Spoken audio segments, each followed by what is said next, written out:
अस्सलाम वालेकुम स्टूडेंट। आज का ये वीडियो BUDC 131 जो BA जनरल उर्दू के सब्जेक्ट में आती है। इससे पहले मकतूब निगारी के फ़न की वीडियो में अपलोड कर चुकी हूँ, उसका लिंक नीचे डिस्क्रिप्शन बॉक्स में दी हुई है। काफ़ी सारे स्टूडेंट ये कहते हैं कि मैम जो आपने क्वेश्चन अपलोड किए हैं उसका सिर्फ 5 मार्क्स का या 7 मार्क्स के क्वेश्चन को मैं बताई हूँ, उसका सॉल्व बताई हूँ। काफ़ी ऐसा है 10 मार्क्स या 15 मार्क्स का जो 20 मार्क्स या कुछ भी जो लॉन्ग क्वेश्चन है उसको मैं वीडियो में नहीं बताई हूँ। और अभी इतना ज़्यादा टाइम भी नहीं है कि मैं उसकी सॉल्व बनाऊँ फिर आप लोग के पास ये करो बताऊँ अपलोड करो। तो इसीलिए मैं क्वेश्चन में जो क्वेश्चन मैं देखती हूँ उसी से कोई एक वीडियो अपलोड कर दूँगी। जैसे मकतूब निगारी के बारे में मैं क्वेश्चन में देखी, तीनों क्वेश्चन में शायद मकतूब निगारी के बारे में है। किसी क्वेश्चन में गालिब की मकतूब निगारी है, किसी क्वेश्चन मकतूब निगारी के फ़न है, किसी क्वेश्चन में मकतूब निगारी की खुसूसियात है। इस तरह की क्वेश्चन आई हुई है तो मैं उस तरह की ही बताऊँगी। पूरा क्वेश्चन को मैं अगर सॉल्व करके एक एक करके वीडियो बनाऊँ तो उससे काफ़ी टाइम हो जाएगा और वीडियो भी अपलोड नहीं होगी। इसीलिए मैं सोची जैसे जैसे मैं क्वेश्चन को देखूंगी उसी तरह की मैं आपको एक एक करके वीडियो अपलोड करूंगी। जिस तरह मैं आज मकतूब निगारी के बारे में देखी हूँ तो उसका मैं वीडियो अपलोड कर चुकी हूँ, उसी तरह मकतूब निगारी की खुसूसियात को आज बताऊंगी। और उसके बाद में गालिब की मकतूब निगारी, उसके बाद मौलाना आज़ाद की मकतूब निगारी, इस तरह से थोड़ा थोड़ा करके डेली में बताती जाऊँगी और आपके एग्ज़ाम तक आते आते ये सारी वीडियो इंशाल्लाह पूरी हो जाएगी। तो चलिए मकतूब निगारी की खसूसियात। मकतूब निगारी की रवायत के मुताबिक ख़त की इब्तदा अलक़ाब व अदब से होती है। अलक़ाब व अदब में हाफिज़ मरातब का लिहाज रखना ज़रूरी है। इसी तरह ख़ात्मा में मकतूब निगार अपने लिए फ़दवी, अज़ीज़ और खशार, खाकशार वगैरह जैसे अल्फाज इस्तेमाल करता है।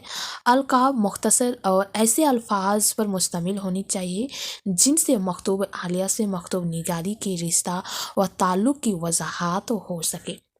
अलक़ाब से खाली गालिब की बाज़ ख़तूत की रोशनी में अलक़ाब के ना होने को मकतूब निगार की खूबी समझा जाने लगा, जबकि असल हकीकत यह है कि उन ख़तूत की अहमियत इस वजह से है कि वो गालिब की कलम से निकले हुए हैं और उनकी जुमला खूबियों के ज़ामन में अलक़ाब के ना होने को भी खूबी समझा जाने लगा। क्या गालिब के उन ख़तूत की अहमियत से इनकार मुमकिन है जिनकी इब्तदा गालिब ने अलक़ाब व आदाब से की है? अलक़ाब व आदाब की तरह मकतूब निगार को ख़त लिखने की तारीख़ और अपना पता भी ख़त में लिखना चाहिए। इससे मकतूब निगार से मुताल्लिक़ तहक़ीक़ी मवाद की फराहमी में मदद मिलती है और मुख्तलिफ़ वाक़यात से मुख्तलिफ़ तारीख़ और अहद के तयन में आसानी होती है। ख़तूत को तारीख़ निगार के सिलसिले में बुनियादी मवाद के हिस्से में हैसियत हासिल होती है ना। किसी भी ख़त को लिखने से पहले अभी भी अगर कोई एग्ज़ाम के दौरान तो उसमें क्या होता है कि डेट लिखना ज़रूरी होता है कि आप किस डेट में ये ख़त लिख रहे हैं, है ना। तो ये चीज़ काफ़ी क्या होता है कि अगर किसी बहुत पुराने ज़माने में अगर उस डेट अगर कोई इस्तेमाल किया है तो उससे पता चलती है कि वो डेट कितनी पुरानी है और कितनी नई है, ये सारी चीज़ें पता चलती है ना। तो मकतूब निगारी में फ़ितरी बेसाख्तापन को बुनियादी अहमियत हासिल है ना, फ़ितरी और बेसाख्तापन। ख़तूत मकतूब निगार की शख्सियत का आईना होते हैं जिसमें उसके असली क़द व ख़ाल देखे जा सकते हैं। ख़तूत में वो निजी बातें भी सामने आ जाती है जिनके इजहार में आम तौर पर तकलीफ़ बरता जाता है। बेजा तकलीफ़, मशनवीपन और ज़ाबरी एहसास से ख़तूत की दिलावेज़ी कम हो जाती है और ख़तूत के ज़रिया शख्सियात की नफ्सियात और उनकी मिजाज का पता लगाने में दुश्वारी होती है। अल अहमद सरूर इस हकीकत की तरफ इशारा करते हुए लिखते हैं कि अच्छा ख़त वो कहा जा सकता है जिसमें बेतकलीफ़ी, बेशख्तगी, खलूस, फितरी रंग, अनफरादियत और ذاتی تاثرات کی جھلک ہو۔ اس طرح خطوط میں سادگی و برجستگی کچھ اس طرح ہونی چاہیے جسے مکتوبہ عالیہ سامنے موجود ہو اور اس سے گفتگو ہو رہی ہو۔ اس لیے مراسل کو مکالمہ مطلب خط جو لکھنے کا ایک طریقہ ہوتا ہے، اس میں اس طرح کی باتیں ہونی چاہیے، جیسے اس میں بے تکلیفی ہونا چاہیے، بے شختگی، خلوص، فطری رنگ ہے نا، جاتی اس کی ہر طرح کی وہ جھلک ہونی چاہیے۔ یہ ساری چیزیں اگر موجود ہو خط میں تو اس خط کو پڑھنے والوں کو محسوس ہوگا کہ جس نے لکھا ہے وہ میرے قریب بیٹھا ہو اور میں اس سے بات کر رہا ہوں۔ مطلب اگر یہ ساری چیزیں استعمال کرتے ہیں تو اس لیے مراسل کو مکالمہ اور خطوط کو نشر ملاقات کہا جاتا ہے۔ غالب کے خطوط اس کی بہترین مثال ہے نا۔ خط کو کیا کہا گیا ہے؟ جو مراسل کو مکالمہ مطلب دو لوگوں کے درمیان کی جو بات چیت ہوتی ہے وہ، اور خطوط کو نشر ملاقات کہا گیا ہے۔ جو خط جو پڑھی جاتی ہے وہ ایک ملاقات کی ذریعہ ہے، اور جو غالب کی جو خطوط ہے وہ اس کی ایک بہت ہی بہترین مثال ہے۔ خطوط سادہ اور سلسس انداز میں ہونی چاہیے۔ عالمی و ادبی باتیں سرسری طور پر آ جائے تو مذائقہ نہیں، البتہ فلسفانہ مباحثہ اور خوش موضوعات سے متعلق تفصیلات کا خط متحمل نہیں ہو سکتا۔ ان چیزوں سے خط نہیں رہتا بلکہ ایک مکالمے کی شکل اختیار کر لیتا ہے۔ یہی وجہ ہے کہ مولانا آزاد کے اکثر خطوط کو بیشتر لوگ خط کے بجائے انشاء اور مکالمہ قرار دیتے ہیں۔ مکتوب نگاری کو مکتوب عالیہ کی ذہنی سطح کو سامنے رکھتے ہوئے خط میں اپنی خیالات کا اظہار کرنا چاہیے، ہے نا۔ اس کے بارے میں جس کو آپ خط لکھ رہے ہیں اس کو سوچ کر، اس کو ذہن میں لا کر اگر آپ خط لکھتے ہیں، خط لکھنے کا ایک اچھی طریقہ ہے نا۔ تو اسی طرح خط لکھتے ہوئے موقع محل کو بھی پیش نظر رکھنا چاہیے۔ اگر ان باتوں کا لحاظ نہ رکھا جائے تو خط کا مقصد فوت ہو جاتا ہے۔ خط کے ذریعہ مکتوب نگار مکتوبہ عالیہ کو اپنے خیالات اور جذبات و احساسات میں شریک کرنا چاہتا ہے۔ ایسا اسی صورت میں ممکن ہے کہ دونوں کی ذہنی اور جذباتی سطح پر بڑی حد تک یکسانیت ہو، ہے نا۔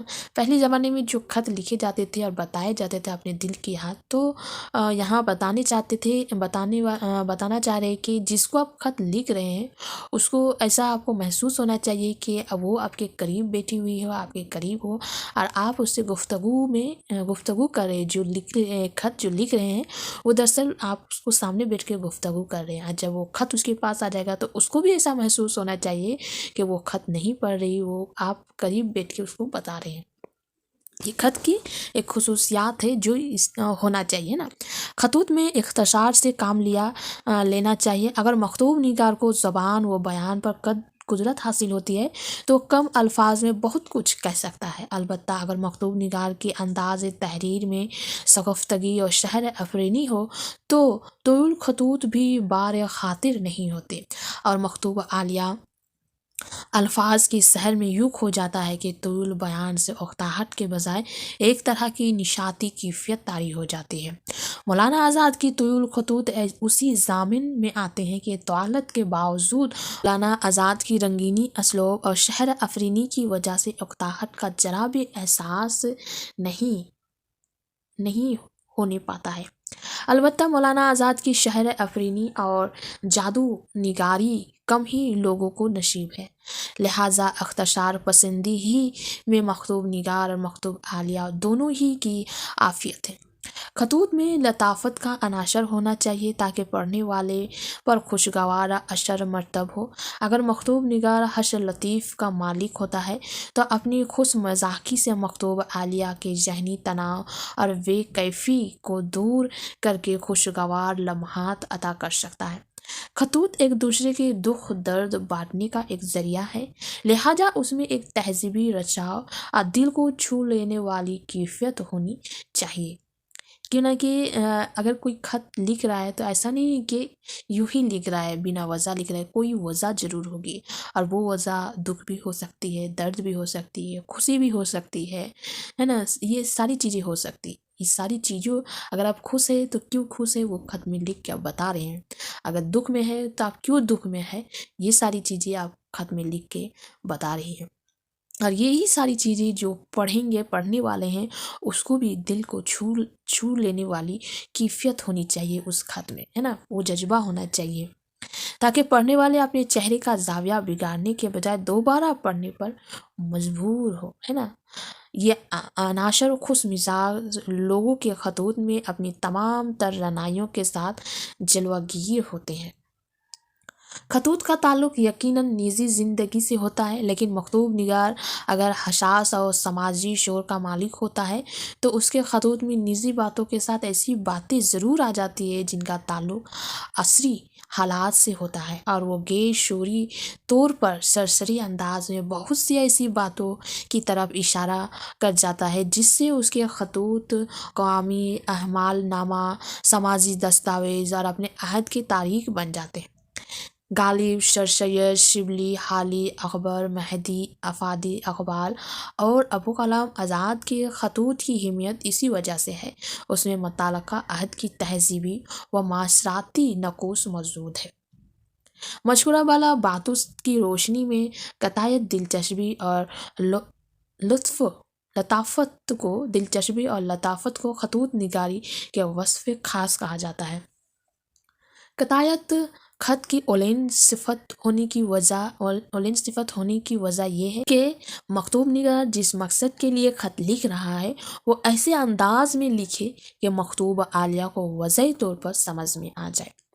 इसी तरह खत में दिलचस्पी को बरकरार रखने के लिए जज्बात की अक्कासी हिमागीर आफाकी अंदाज में किया जाना जरूरी है, लिहाजा उम्दा और मयार खत में लुफ्त अंदोज़ी की खूबी होना भी ज़रूरी है। अगर किसी खत को पढ़ते वक्त कारी बोझ महसूस करने लगे तो ये खत की बहुत बड़ी कमजोरी है, इसलिए लहजा और अंदाज तहरीर दोनों में लुत्फ़ का नुमायाँ होना जरूरी है। ये इसकी खुसूसियात हो गई, क्यों ना कि अगर आप देखिए अभी के ज़माने में अगर देखिए आप अगर किसी को मैसेज कर रहे हैं किसी दोस्त को तो मैसेज का जो वर्ड होता है उस वर्ड को अगर आप सीधा अंदाज में या फिर इस तरह लिखे कि उसको कुछ समझ में ना आए जो क्या लिखा है, और एक होता है कि इंटरेस्ट जो लाइन आपने सेंड की उस लाइन में वो इंटरेस्ट नहीं होता है कि उस लाइन का वो जवाब पेश करे, है ना।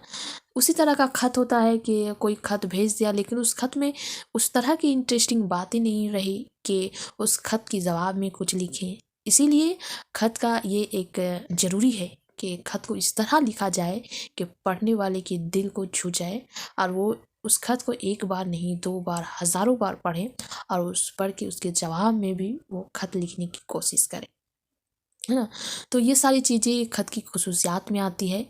और उसकी जो नेक्स्ट में इसके पहले में उसकी फ़न के बारे में बताई, उसके खुसूसियात हो गया, उसके बाद मकतूब निगार की रवायत आएगी, है ना। तो किस तरह रवायत मतलब दिन ब दिन उसको रवायत के तहत मतलब वो बदलता गया, वो सारी चीज़ें आपको पता चलेगी कि किस तरह पहले किसने ये सारी चीज़ें शुरू की और फिर किस तरह शुरू में किस तरह लिखे जाते थे, उसके बाद में कैसे लिखे जाते थे, गालिब के दौर में कैसे लिखे जाते थे।